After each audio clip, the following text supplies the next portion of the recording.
Hello students. Congratulations on making it to the last lesson of the class, and the last life lesson, I believe.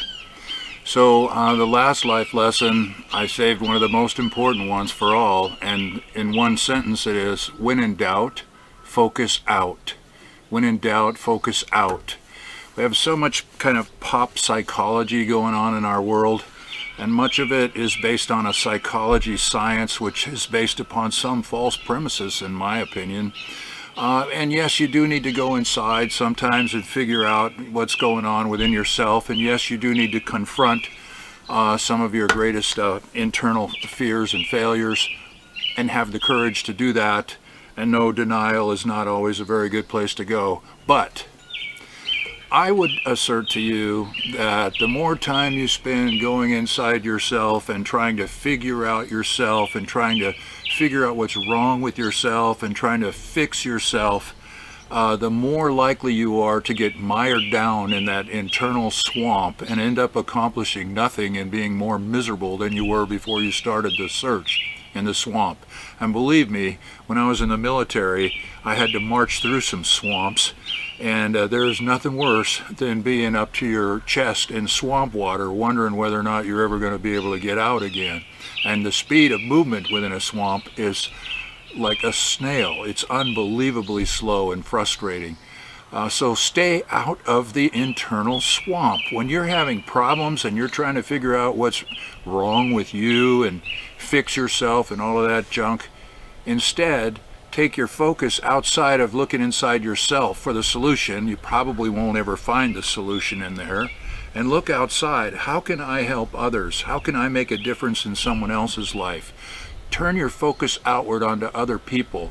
Here's the unexpected side benefits you'll get from that.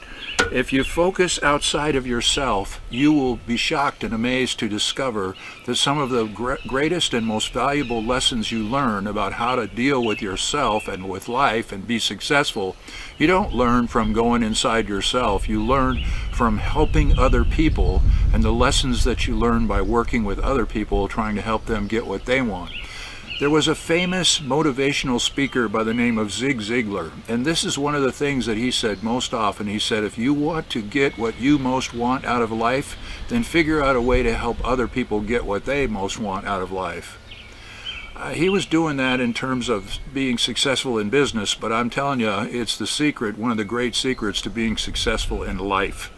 If you want to get what you really most want out of life, start figuring out ways to help other people get what they most want out of life, and your lessons about how to get what you want will come to you along the way. Another thing is, you will receive hidden treasures. You will receive surprise benefits that you never expected to be coming your way.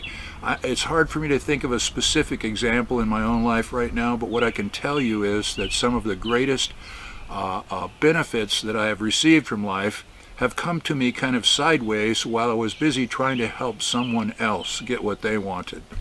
And there's no way to describe, I don't think, sufficiently to you how wonderful that is and how often it happens. You just have to go out and experience it yourself.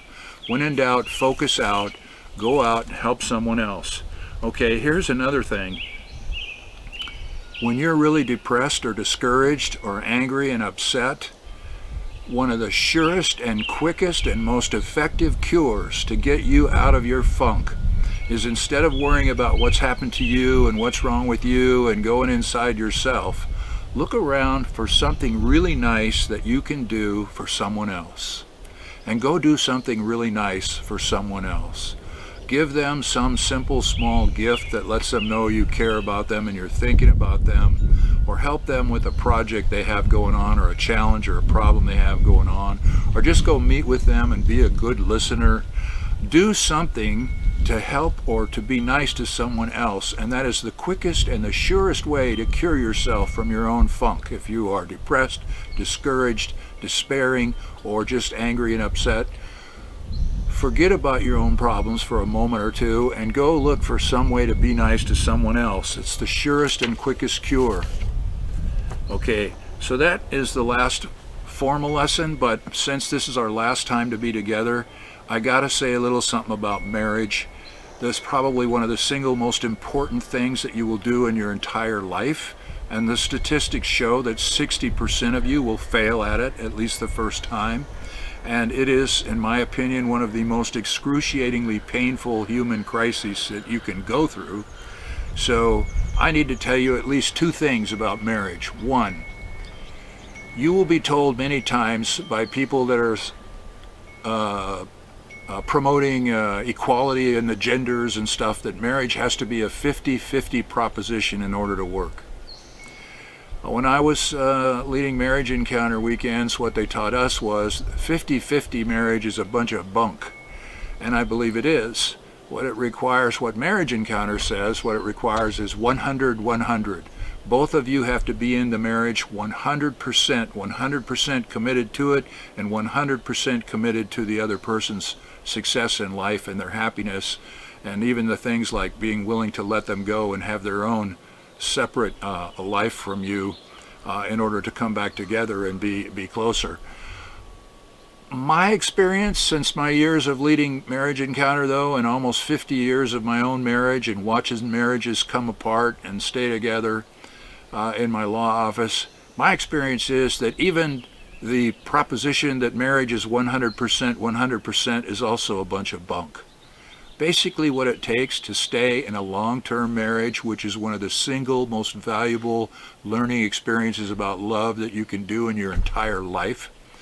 The secret is both people in the marriage have to be in 150%. You have to be willing to make sacrifices for your partner. You have to be willing to go beyond 100%. You have to be willing to give beyond what you think it's fair and equitable to give. And it will not always be 150% at the same time on both sides of the marriage. It may be give and take. But the fact of the matter is, at least in a heterosexual marriage, you've got two beings that are actually completely different species. They have different needs. They have different desires and wishes and goals.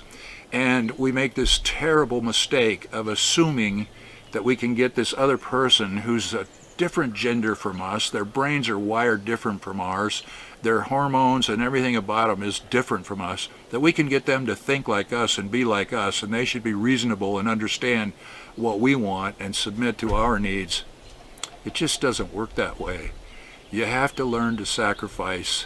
You have to learn to live and be with this other person who's never going to be exactly like you, never going to fulfill all of your needs, but is the best that you can do in an imperfect human relationship. And the longer you stay with it and the better you get at it, the richer and the sweeter it becomes. One last thing about marriage, and then I'll let you go. In the marriage ceremonies that I have performed, and I think I've performed 6 marriage ceremonies now after I wrote the book about love, in my speech to the couples before they get married, I tell them, look, if you want to bulletproof your marriage, and there may be no marriage that's absolutely bulletproof, but the closest you can come to bulletproofing your marriage and making sure that it stays together forever is that you must be willing to be the one, always willing to be the one who goes first. What am I talking about? I mean, you have to be the one who's willing to swallow your pride and go first and say, I'm sorry. You have to be the one who's willing to swallow your pride and go first and say, we need to talk. Or you have to be the one to go first and say, I need a hug, or I need to talk to you about this, or I need you to do something for me. If you're always the one who's willing to go first, then you can put a time limit on the long, cold silences that grow up between two people when they're not getting along. My personal opinion, the greatest danger to a marriage is not when you're arguing and yelling at each other, because at least you're communicating then. The greatest danger to a marriage is when you go into one of those long, cold silences, and then you start keeping score. You start making up the list in your head of all the bad things the other person has done to you and why you're justified and being mean to them and on and on. You gotta cut off those long, cold silences as quick as possible. You gotta let go of all that stuff and forgive and forget. And you gotta always be the one who's willing to go first. And that's as close as you can come to bulletproofing a marriage. So those are the best things I can think of to give you in your last life lesson. I'm sorry we did this course online and so you didn't get all of the life lessons that I usually pack into a semester, but you got all the most important ones. And I truly wish you a happy and successful life in every way. I hope you get all your dreams, and I hope you just have the very best of everything. I'm sure that you deserve that. I'm sure that you have the ability to make that happen if you're willing. And hey, once in a while send an old fat lawyer an email or a note and let me know how you're doing. Let me know whether or not you learned anything in this class that was helpful to you. God bless you and the best of good fortune.